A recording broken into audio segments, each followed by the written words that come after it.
Sometimes the unexpected happens. I'd like to show you the policies we have in place so that you can be prepared, just in case.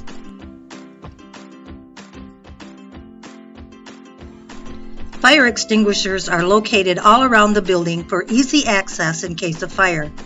Please make yourself aware of where they are. If pathway is closed for any reason, it will be posted in a timely manner with Wood TV, WZZM 13, WWMT 3, and also with 91.3 WCSG. In case of a fire, please use the closest exit to you and proceed outside to meet in the grassy area north of our building. If you see children's worship, Little Lambs, or Nursery Volunteers and children, please give them priority and let them exit first. Please take note of the closest exit to you and become familiar with the layout of the church so you will be prepared if an emergency would occur.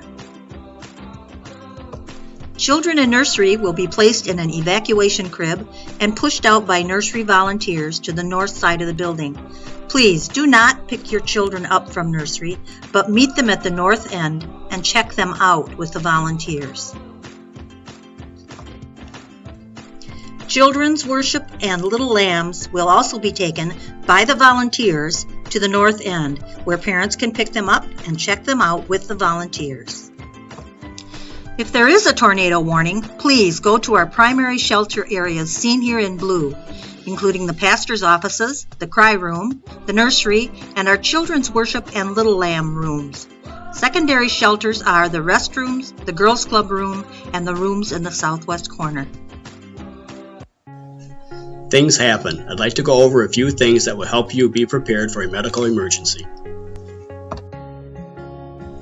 There are first aid kits located around the church for your convenience. If you use something in the kit, please fill out the slip of paper in the kit and bring it to the office. There is also an AED and aspirin located by the main entryway in case of a cardiac emergency. Sometimes accidents happen. If an accident occurs, please fill out an incident report form that can be found by the first aid kits and handed into the office. Howdy, this is your friendly Stoomp Fiddler, bringing some common sense practices that have increased the security at Pathway, brought to you by the safety team. The Girls Club had their annual overnighter. In the morning, a hooded figure walked through the dark hallways, heading out the back door quickly. Phone calls were made immediately to see if the security cameras could find out who had been in the building.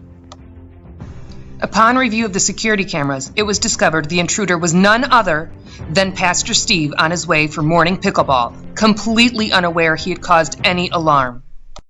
Only enter through the front doors. For our security cameras to be effective, each person needs to pass them when entering Pathway. Do not prop doors open. Do not open other doors for others to enter.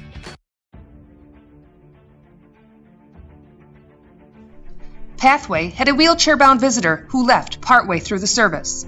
Soon after, the police came looking for a missing man in a wheelchair. The host on duty was able to direct the officers in the direction the man was last seen heading. The host did his duties well, the missing man was found, and the service continued without interruption. Tra-la-la! Hosts are the eyes and ears for those who need help at Pathway. And watch who is coming and going through the entry doors and also the worship area. If something seems off, follow up on the hunch. Safety and security comes first. Abuse is an uncomfortable subject, but we need to all be educated on it. Let's go over some of Pathway's basic policies that we have in place to prevent abuse and also go over what to do in case abuse has occurred. Pathway's two main rules are the 2-adult rule and the rule of 3. The 2-adult rule is that we have at least 2 adults that are not immediate family members present at every function, classroom, vehicle, or other enclosed area. The rule of 3 is to have 3 people present, 1 a screened adult, when 2 adults are not available at every function, classroom, vehicle, or other enclosed area. During children's worship and Little Lambs, please use the restrooms in the ballroom. Do not use the bathrooms at the north end of the building. Anyone at Pathway must report a suspected or known incidents of abuse of a minor to the Abuse Prevention Coordinator or pastor. This person does not need to prove the alleged abuse, but only report it. A pastor or the Abuse Prevention Coordinator are required by law to file an oral report immediately and a written report within 72 hours to the authorities. During the investigation, the alleged offender will be suspended for participating in all service roles in the church. If the allegations are true, the offender will be placed under censure and be dealt with by the spiritual leaders. If the offender is one of the pastors, further action will be taken. Assistance will be provided for the abused, the offender, and the congregation to promote healing. The offender, who must state sorrow and repentance for the sin, must request reinstatement from the Executive Council, the offended, and the congregation. If reinstated, the offender will not be placed in a volunteer position that involves minors.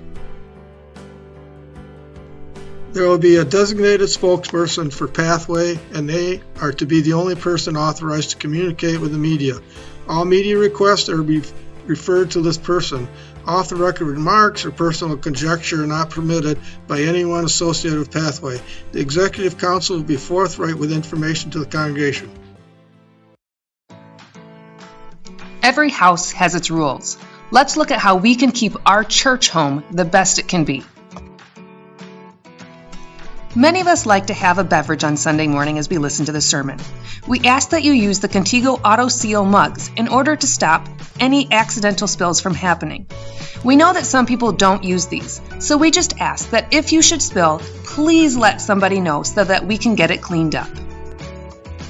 We know you've heard this before, but here at Pathway, we aim to be hospitable to our guests. Please leave the worship area and go to the ballroom to welcome our guests before talking with your friends.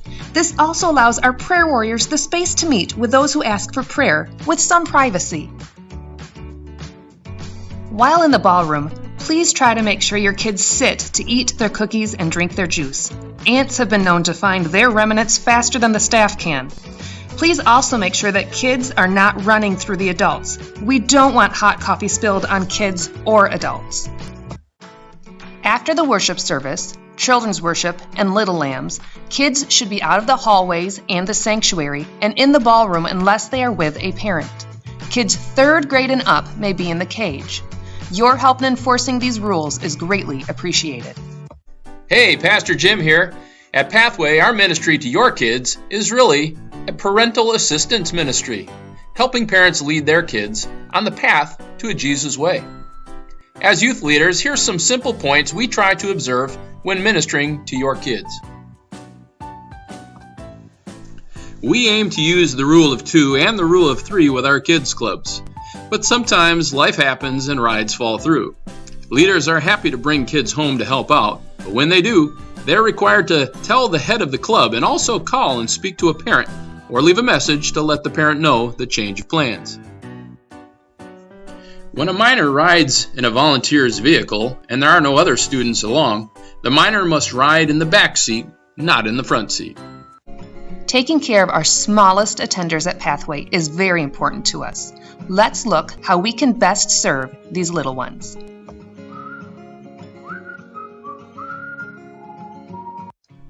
Nursery volunteers need to be available at 9:40 a.m. All nursery volunteers need to be screened and have completed the abuse safety class. There will be 2 adults not immediately related and a helper each nursery. All helpers aged 8 to 11 must serve with a mentoring parent. Unfortunately, sometimes our kids get sick. So when it comes to nursery, we ask that if your child has vomited, had a fever, or started an antibiotic, that you wait 24 hours before the last symptom occurred. Also, if your child has green discharge or has something else you know is contagious, please refrain from bringing them. Pathway offers a cry room that's available to parents whose little ones are having a difficult time during the service, but whose parents prefer not to use the nursery. We have a live feed for you so you don't have to miss the service, and you can provide the attention you need for your child.